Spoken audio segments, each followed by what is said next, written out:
오늘은 교회가 추수감사 주일로 지키는 절기입니다. 여러분이 아시듯이 추수감사 주일은 한 해의 결실을 수확한 이후에 하나님 앞에 감사하며 지키는 절기입니다. 무엇을 감사해야 됩니까? 라고 묻는다면 가장 우리가 기본적으로 올 한 해 하나님께서 우리에게 베풀어 주신 은혜들을 생각하고 묵상하며 감사해야 하겠지요. 그런데 가만히 생각해 보면 해마다 감사가 달라집니다. 어느 해는 감사가 풍성할 때가 있어요. 참 감사하다. 감사가 너무 감사할 게 많다. 근데 또 어느 해는 별로 감사할 게 없어서 딱히 뭐 이렇게 감사하라 그러니까 이렇게 머물거려질 때가 많이 있습니다. 왜 그럴까요? 물어봅시다. 하나님은 매해 우리에게 베푸신 은혜의 양이 달라질까요? 아니면 항상 하나님은 우리에게 동일한 은혜를 베풀어 주실까요? 두 번째, 하나님은 이 사람에게 주신 은혜와 이 사람에게 주신 은혜가 같을까요? 다를까요? 헷갈린가요? 네. 하나님은 우리 모두를 똑같이 사랑하십니다. 아멘? 어떤 사람은 더 많이 사랑하고 어떤 사람은 덜 사랑하지 않습니다. 믿으십니까? 그렇다면 하나님이 각 사람에게 주신 은혜도 똑같을까요? 다를까요? 똑같습니다. 근데 왜 우리는 다르게 느낄까요? 자, 두 가지 이유 때문입니다. 우리가 매해마다 어느 해는 감사가 넘치다가도 어느 해는 감사가 적게 되는 이유. 두 가지 이유인데, 첫째는 그 감사를 우리의 환경과 상황에서 찾기 때문입니다. 즉, 우리가 찾는 상황, 환경이 무엇입니까? 그에 얼마나 우리가 돈을 많이 벌었느냐, 얼마나 건강하게 살았느냐, 얼마나 내가 추진하고 계획했던 일들이 잘 풀렸느냐, 또 내가 살아가면서 주위의 사람들과 얼마나 화목하고 즐겁게 살았느냐, 이런 것들을 우리가 감사의 토대로 삼지요. 그런데 물어봅시다. 항상 매년 우리가 기대하는 만큼 항상 어떤 결실들이 이루어질까요? 결코 그렇지 않습니다. 확신컨대 우리가 기대하는 바는 이루어지지 않는 경우가 많습니다.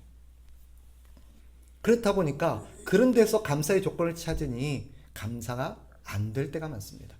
근데 또 한 가지 이유가 있습니다. 그게 뭐냐면 감사를 다른 사람과 비교해서 찾기 때문입니다. 남이 나보다 잘 되는 것 같고 돈을 많이 번 것 같고 더 재밌고 건강하게 사는 것 같고 높은 자리에 올라가는 것 같고 일이 잘 풀리는 것 같을 때 갑자기 내 삶이 초라해지고 또 내 삶이 만족이 안 됩니다. 즉 비교는 감사를 삼켜버립니다. 여기에는 두 가지 오해가 작용하고 있습니다. 뭐냐? 아까 말씀드렸죠. 하나님은 우리에게 항상 매년마다 동일한 은혜를 베풀어 주신다는 거예요. 근데 우리가 그걸 자꾸 잊어버려요. 어느 해는 하나님 은혜를 많이 주셨다가 어느 해 은혜를 조금만 주신다라고 생각을 합니다. 오해입니다.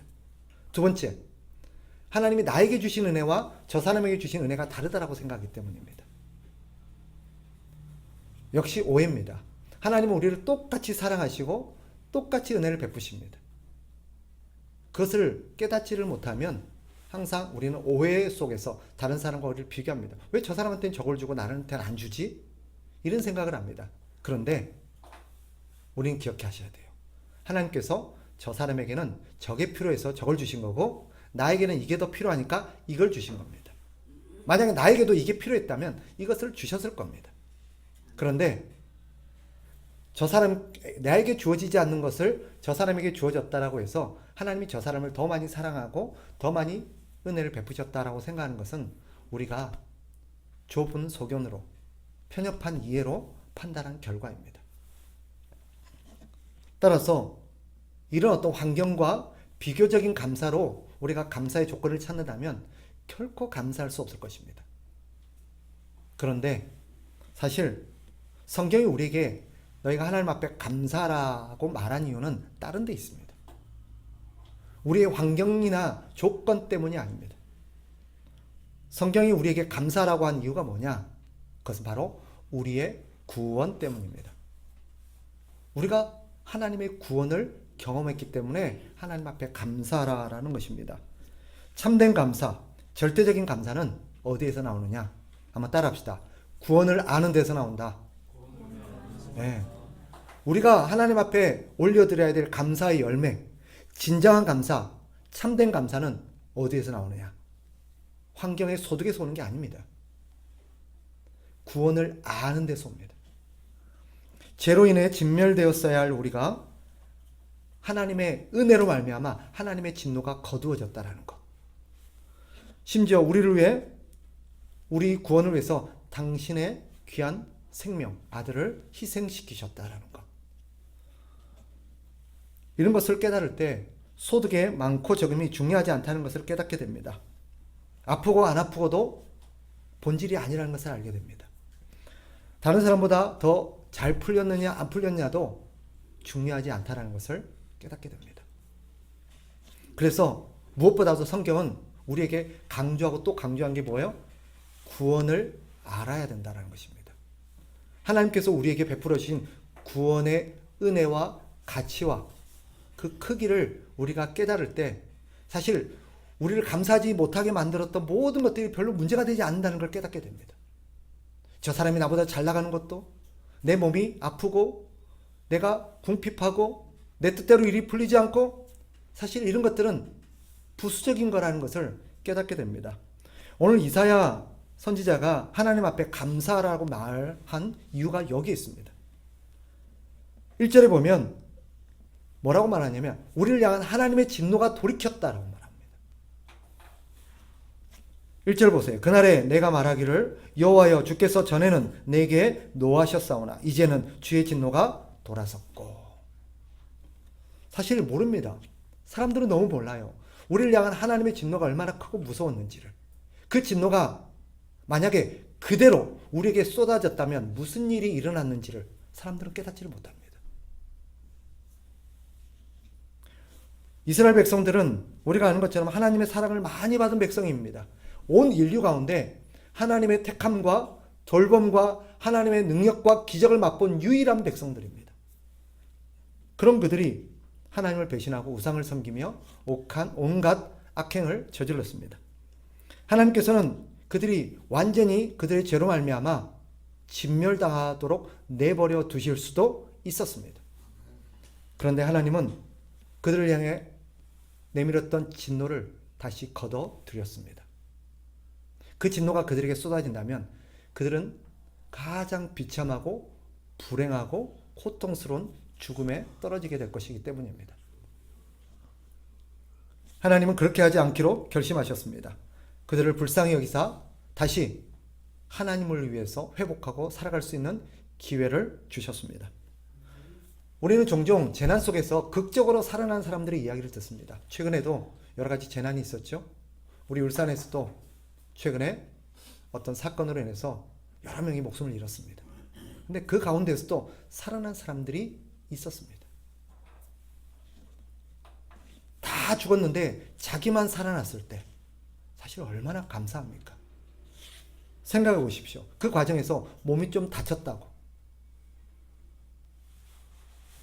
또 그 과정에서 내가 뭔가 좀 손해를 봤다고, 또 그 과정에서 내가 뭔가를 좀 잃은 것이 있다고, 여러분 감사하지 않을 수 있을까요?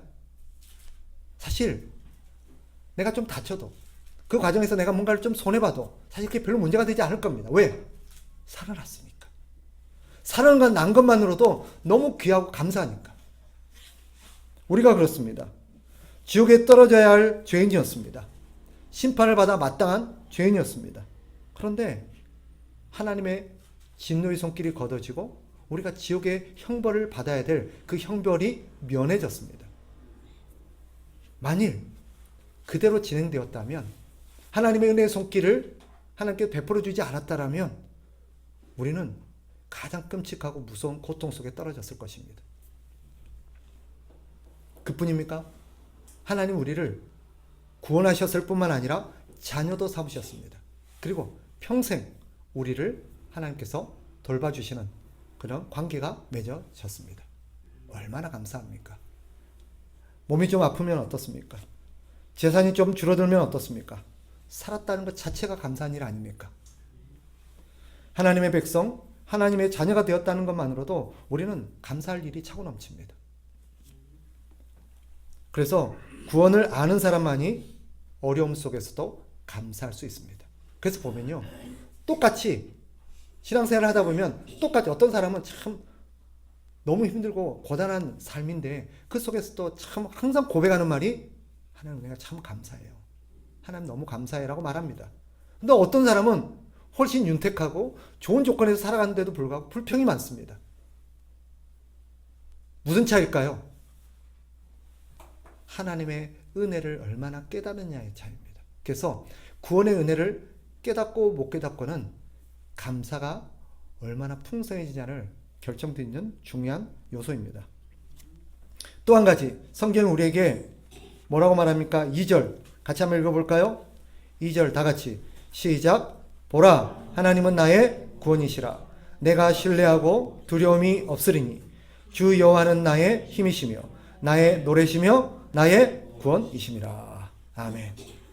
즉 하나님이 우리의 힘이 되셔서 외부로부터 우리를 지켜주셨다라고 말합니다.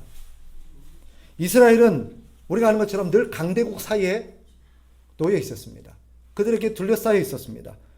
언제나 침략을 받았고 학대를 받아왔습니다. 그럼에도 불구하고 이스라엘이 완전히 멸망하지 않고 이스라엘이 역사의 무대에서 사라지지 않고 지금까지도 이스라엘이 존속할 수 있었던 이유가 뭘까요? 그들의 국방력도 아니요, 기술력도 아닙니다. 하나님의 은혜요, 하나님이 지켜주신 까닭입니다. 우리 역시 마찬가지입니다. 여러분, 우리는 잘 모르지만, 잘 깨닫지 못하지만 사실 하나님이 우리를 진멸하셔서 우리를 지옥에 떨어뜨리는 것도 마땅하신 분이었는데 그렇게 하지 않아 주신 것만도 감사한데 하나님께서 어떻게 하셨대요? 그간 우리의 벽이 되어서 우리의 성이 되어서 우리를 지켜주셨다라고 말합니다. 여러분, 사실 우리가 살다 보면 우리는 여러 가지 질병과 사고와 여러 가지 어떤 위험에 노출되어 살아가고 있습니다. 누군가는 그 범죄 때문에, 그 사고 때문에, 그 재난 때문에 어려움을 당하고 목숨을 잃기도 합니다. 그런데 사실 오늘 우리가 이 시간 이 자리까지 있을 수 있는 것, 여러분이 처신을 잘해서가 아닙니다. 여러분이 관리를 잘해서가 아닙니다. 여러분의 능력 때문도 아닙니다. 하나님이 저와 여러분을 지켜주신 줄 믿습니다. 하나님께서 그렇게 하셨다는 거예요. 하나님께서 우리는 몰랐는데 그간 얼마나 많은 사람들이, 얼마나 많은 악과 사탄이, 귀신이, 죄악이, 얼마나 많은 적들이 우리를 넘어뜨리려고, 무너뜨리려고, 우리를 해치려고, 멸망시키려고 달려들었다는 거예요. 우리는 몰랐죠. 그런데 그 모든 공격을 누가 맡고 계셨던 거예요? 우리 하나님께서, 우리 예수님께서 맡고 계셨다는 것입니다. 그런데 우리가 그걸 깨닫지 못했어요. 내가 잘나서 잘 산 줄 알았어요. 내가 노력을 많이 해서 이토록 잘 지내온 줄 알았어요. 아니에요. 그렇게 건강하던 분도 한순간에 건강을 잃을 수 있습니다. 그렇게 돈이 많던 분도 한순간에 재산이 몰락할 수 있습니다. 그렇게 높은 지위에 있던 사람도 한순간에 나락으로 떨어질 수 있습니다. 우리 역사에서 그걸 보잖아요. 우리 주변에서 보고 있잖아요. 사실 우리의 생명, 우리의 가정, 우리의 직장, 우리의 교회, 모든 것 하나님이 지켜주신 결과인 줄 믿습니다. 아멘. 우리는 그 결과로 지금까지 살아왔습니다. 우리는 몰랐지만. 그리고 마지막 한 가지, 하나님께서 우리에게 감사라고 말씀하신 또 한 가지 이유, 이사야 선지자를 통해서 우리에게 감사라고 말씀하신 이유가 3절에 나옵니다. 같이 한번 읽어봅시다. 그러므로 시작. 그러므로 너희가 기쁨으로 구원의 우물들에서 물을 기르리로다. 아멘. 무슨 말이냐? 이런 의미입니다. 저를 보세요. 우리가 영혼의 갈증을 느끼죠. 갈증을 났을 때, 목이 말랐을 때 하나님께서 물 한 바가지 떠주고 우리의 갈증을 해소시킨 이후에 앞으로는 네가 알아서 살아. 그렇게 하시는 분이 아니라는 거예요. 우리를 죽음에서 건져내 놓고 앞으로는 내가 너 살려줬으니까 너 알아서 살아. 이런 분이 아니라는 거예요. 하나님께서는 우리에게 물 한 바가지 떠주는 게 아니라 영원히 마르지 않는 샘물, 운물을 우리에게 공급하여 주신 분이라는 것입니다. 아멘? 우리가 목마를 때마다, 우리가 갈증을 느낄 때마다 항상 퍽 길러 올릴 수 있는 영원한 마르지 않는 샘과 같은 운물을 우리에게 공급하여 주시는 분이 있다라고 말합니다. 우리를 영원히 책임져 주시겠다라고 말합니다. 천국 가는 그날까지. 하나님께서 우리와 동행하시면서 우리가 필요한 것을 공급하시고 우리가 여러 가지 어려움에 처했을 때 우리를 도와주시겠다라고 약속하십니다. 이게 우리 주님의 약속입니다. 그러니 어찌 감사하지 않을 수 있겠습니까? 지금 당장 내게 초라한, 내게 어떤 일어난 어떤 여러 가지 불편, 손해, 아픔, 힘듦 때문에 우리가 하나님을 원망할 게 아닙니다. 감사할 것이 없다고 말할 게 아닙니다. 사실 조금만 머물러서서 하나님의 은혜를 생각해보고 하나님의 말씀을 들여다보면 우리가 감사할 게 차고 넘쳐 있습니다. 무엇보다도 우리가 감사하지 않을 수 없는 이유가 바로 우리가 하나님의 구원 때문입니다. 여러분, 노아 시대를 기억하십시오. 결국 그들은, 세상 사람들은 홍수가 나서 다 죽었습니다. 다 심판받아 죽어버린 마당에 그들이 살아생전 대궐 같은 집에 살았던들 무슨 소용이 있겠습니까? 그들이 살아생전 고관대작으로서 명예와 명성을 떨쳤던들 무슨 의미가 있겠습니까? 그들이 자기 집에다가 온갖 금은보화를 쌓아놓고 호화스럽게 살았던들 그것이 무슨 상관이 있겠습니까? 죽으면 소용없는 것들입니다. 그런데 우리를 보십시오. 우리는 어떤 존재입니까? 하나님의 은혜로 방주를 탄 존재인 줄 믿습니다. 네. 우리는 방주를 탐으로써 우리의 생명의 건짐을 받았어요. 그 과정에서 우리가 직장을 잃어버리고 과거에 살았던 집도 잃어버리고 모든 삶의 터전을 잃어버린들 그게 무슨 의미가 있겠습니까? 그게 무엇이 우리를 감사하지 못하게 만들겠습니까? 중요한 뭐예요? 우리가 방주에 타서 심판으로부터 살아났다는 것입니다. 그리고 더 놀라운 게 뭔지 아세요? 우리의 구원에는 구원받은 이후에 우리에게 기다리는 새로운 삶, 영원한 삶이 있다는 것입니다. 하나님께서 사실 우리는 그 순간 방주를 타서 구원의 방주를 타서 모든 사람들이 진멸당하는 그 순간에 방주에서 생명을 건진 우리가 한순간에 안도할 수 있을 것입니다. 참 감사하다. 그러나 문득 돌아보면 아이고 평생 내가 살면서 일궜던 내 아파트, 내 집, 내 직장, 내 사업자, 내가 쌓아놓았던 많은 보물들 저거 하나도 못 써보네. 이렇게 생각하면서 탄식하는 분도 있을지 모르겠습니다. 그런데 기억하십시오. 하나님께서 그런 걸 잃어버리게, 우리가 그것을 잃어버리게 하셨지만 거기에는 우리에게 더 좋은 것, 더 좋은 환경, 더 귀한 것을 주시고자 하는 하나님의 뜻이 있었다는 것을 여러분 기억하시기 바랍니다.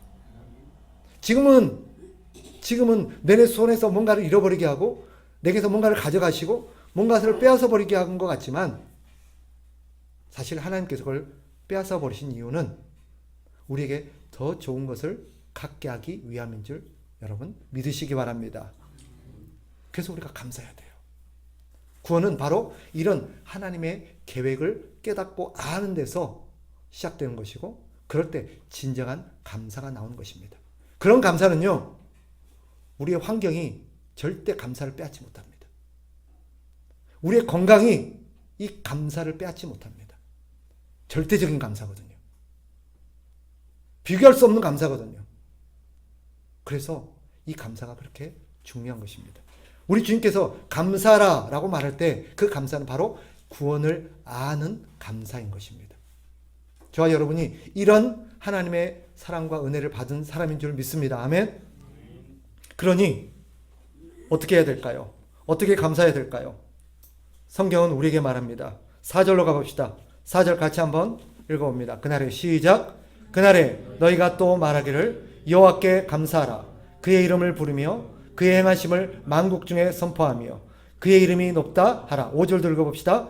여호와를 찬송할 것은 극히 아름다운 일을 하셨음이니 이를 온 땅에 알게 할지어다. 6절 있습니다. 시온의 주민아 소리 높여 부르라. 이스라엘의 거룩하신 이가 너희 중에서 크심이니라 할 것이니라. 아멘. 자, 하나님께서는 우리에게 하나님 앞에 감사라고 말하는데 어떻게 감사해야 될까요? 여러분, 어떻게 감사해야 됩니까? 하나님 감사합니다 라면 됩니까? 물론 그것도 필요합니다. 하나님께서는 우리에게 하나님께 감사라고 명령하신 이후에 세 가지의 감사의 방법을 알려주십니다. 세 가지 방법으로 우리에게 감사라고 말합니다. 첫째가 뭐냐? 4절에서도 말했던 것처럼 그의 이름을 부름으로써 감사라고 말합니다. 따라합시다. 그의 이름을 부름으로. 이게 무슨 말이냐? 그의 이름을 부른다는 의미가 뭘까요? 하나님! 왜 불러요, 근데? 여기서 그의 이름을 부름으로 하나님 앞에 감사라는 게 뭘까요? 우리가 언제 그 이름을 부릅니까? 네. 즉, 우리 하나님을 향해서 도움을 요청할 때죠, 그죠? 그죠? 기도할 때잖아요. 우리가 주로 언제 기도해요? 하나님 앞에 뭔가 필요하니까 도움을 달라고. 즉, 이게 무슨 말이냐? 그의 이름을 부른다는 것은 하나님, 나를 도와주실 분은 누구밖에 없습니다? 하나님밖에 없습니다. 하나님이 나의 유일한 도움이십니다. 나는 하나님 없으면 못 삽니다. 하나님만이 나를 도울 수 있는 유일한 구원자이십니다. 라는 고백이 그 안에 담겨 있어요. 뿐만 아니라 나를 구원하신 분, 나를 오늘까지 살게 하신 분, 나를 지켜주신 분이 주님이십니다. 라는 고백이 담겨 있습니다. 그래서 그의 이름을 부른다는 것은 바로 모든 공로와 모든 영광을 하나님께 돌릴 뿐만 아니라 하나님만 전적으로 신뢰하고 의지한다는 것을 의미합니다. 그렇게 함으로써 우리가 하나님 앞에 감사할 수 있습니다. 다른 것을 의지할 때, 다른 것을 부를 때 우리 하나님은 질투하십니다. 그 이름도 부르지 말라고 말합니다. 따라서 우리는 항상 주님의 이름을 부르면서 주님이 나의 유일한 소망입니다. 지금껏 내가 살 수 있었던 것 우리 주님 덕분입니다라고 우리 주님의 이름을 부르는, 그래서 하나님께 영광을 돌리는 저와 여러분 되기를 바랍니다. 두 번째, 어떻게 합니까? 또 4절 후반부에 보면 이렇게 말하죠. 하나님이 행하신 것을 증거함으로, 전함으로 감사라고 말합니다. 저를 보세요. 자, 진짜 감사. 예를 들어서 우리 한 성도가 저한테 어떤 호의를 베풀었다고 칩시다. 내가 정말 큰 위기에 처해 있었는데 내가 예를 들어서 큰 병에 걸려가지고 이제 수술을 안 받으면 죽을 수밖에 없는 그런 상황이었는데 수술비가 1,000만 원이에요. 근데 1,000만 원이 없어서 내가 수술을 못하고 죽을 판이었는데 우리 대영 씨가 날 살리려고 1,000만 원을 딱 도와줬어요. 그래서 내가 덕분에 살아났고 목숨을 건질 수 있었어요. 네. 대영 씨 그렇게 해주실 거죠? 네. 그런데 봐봐요. 내가 대영 씨한테 그러면 살아났으니까 뭐 해야 돼요? 감사해야죠. 감사해야죠. 그죠? 어떻게 감사할 수 있습니까? 첫 번째, 당신 덕분에 살았습니다. 이게 주의 이름을 부르는 거예요. 당신 덕분에 살았습니다. 대영 씨 덕분에 살았습니다. 정말 고맙습니다. 그게 대영 씨를 향해서 또 호의를 베푼 사람에 대해서 감사를 하는 방법입니다. 근데 두 번째, 어떻게 감사할 수 있느냐? 이 사람의 은혜를, 이 사람의 호의를 다른 사람에게 얘기함으로써, 그때 내가 죽을 뻔했는데 아무개 씨가, 우리 대영 씨가 나를 위해서 큰 돈을 줌으로써 나를 살려줬어. 그분 아니었으면 나 죽었을 거야. 하면서 그의 공로와 업적을 옆에 사람한테 얘기함으로써 어떻게 하는 거예요? 감사를 표할 수 있는 거예요. 우리 하나님께서 그렇게 하라는 거예요. 하나님이 나에게 어떤 은혜를 베푸셨는지, 하나님이 나에게 어떤 사랑을 베풀어 주셨는지를 하나님 앞에 감사할 뿐만 아니라 다른 사람들에게 전하라는 거예요. 그럼으로써 그 사람들이 야, 하나님 대단하시네. 하나님 정말 위대하시네. 하나님 정말 멋지시네. 나도 저런 분을 섬겼으면 좋겠다라고 그 사람들이 하나님을 칭송할 때 하나님께서 영광을 받으시거든요. 그렇게 하나님 앞에 감사라는 것입니다. 세 번째, 또 어떻게 감사하라고 하느냐? 하나님의 은혜를 찬송하고 노래함으로써 하나님께 감사하라고 말합니다. 이것은 우리가 대표적으로 예배로 들 수가 있습니다. 예배는 바로 하나님이 하나님 되심을 우리가 기억하고 하나님께 합당한 영광을 돌려드리는 그 기회, 그 자리가 바로 예배의 자리인 줄 믿습니다. 아멘. 그래서 예배는 하나님의 은혜에 감사하는 자들이 모여서 하나님 앞에 올려드리는 감사의 고백인 것입니다. 그래서 하나님께서 우리에게 요구하시는 게 뭐예요? 너희는 나의 은혜를 기억하고 기념하면서 예배하라는 것입니다. 하나님께서 우리에게 감사라고 말씀하셨습니다. 우리는 세 가지 방법으로 하나님 앞에 감사할 수 있습니다. 첫 번째가 뭐였어요? 그분의 이름을 부름으로. 주님 덕분입니다. 주님 덕분입니다. 주님이 아니었으면 안 되었을 것입니다. 라고 주님의 이름을 부름으로써 하나님께 영광을 돌립니다. 두 번째는요, 그분의 은혜, 그분의 업적을 다른 사람에게 증거하고 전함으로써 우리는 하나님께 감사하고 영광을 돌려드릴 수 있습니다. 마지막은요, 예배입니다. 예배는 하나님의 은혜를 기억하고 기념하며 감사하는 자리입니다. 이것이 하나님께서 우리에게 기대하시는 감사의 표현들입니다. 말씀을 정리하겠습니다. 그러니 우리가 어떻게 살아야겠습니까? 여러분, 하나님의 그 절대적인 은혜, 구원의 은혜를 여러분 항상 기억하시고 환경과 상황에 몰두하지 마시기 바랍니다. 내 환경의 지배를 당하지 마시기 바랍니다. 하나님께서는 우리에게 세상 사람과 비교할 수 없는 가장 귀한 것을 주셨습니다. 예수 그리스도라는 구원의 선물을 우리에게 베풀어 주셨습니다. 이 선물을 기억하고 이것은 그 무엇도 빼앗을 수 없습니다. 우리의 돈도 건강도 명예도 다 빼앗아갈 수 있지만 절대 빼앗을 수 없는 가장 귀한 보물 예수 그리스도만큼은 절대 빼앗길 수 없습니다. 아멘.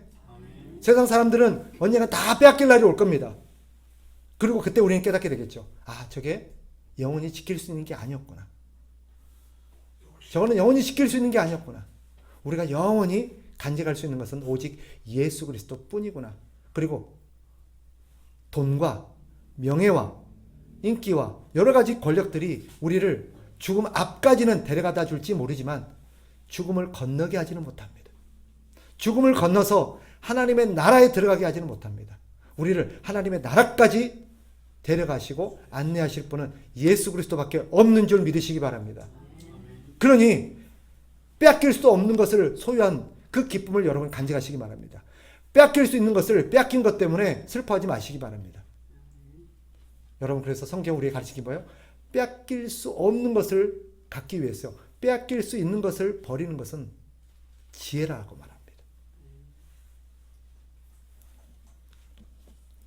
그리고 우리는 구원의 방주에 탄 사람들이라는 것을 여러분 잊지 마시기 바랍니다. 세상 사람들은 곧 쏟아질 진노의 심판을 모른 채 세상에서 즐기고 살아갑니다. 곧 사라질 허망한 즐거움입니다. 마치 뭐 같습니까? 사형수가 사형 당일날 직전에 주어진 최후의 만찬을 먹는 것과 같습니다. 우리는 그것을 지금 당장 먹지 못한다 할지라도 우리는 그런 것보다 훨씬 더 좋은 기회와 선물을 누리고 있다는 것을 여러분 기억하시기 바랍니다. 마지막으로 여러분 앞으로 하나님만 바라보고 사시기 바랍니다. 왜? 하나님이 약속대로 나를 돌보시고 지켜주시고 인도하실 것이기 때문입니다. 그리고 하나님은 반드시 이 방주가 머물러서 새하늘과 새 땅에 도착해서 새로운 삶이 기다리고 있었던 것처럼 우리에게 새로운 삶을 선물해 주실 것이기 때문입니다. 이 믿음을 가지고 우리가 주 앞에 살아갔으면 좋겠습니다. 아멘. 추수감사주일은 단순히 한 해 수확만을 감사하는 절기가 아닙니다.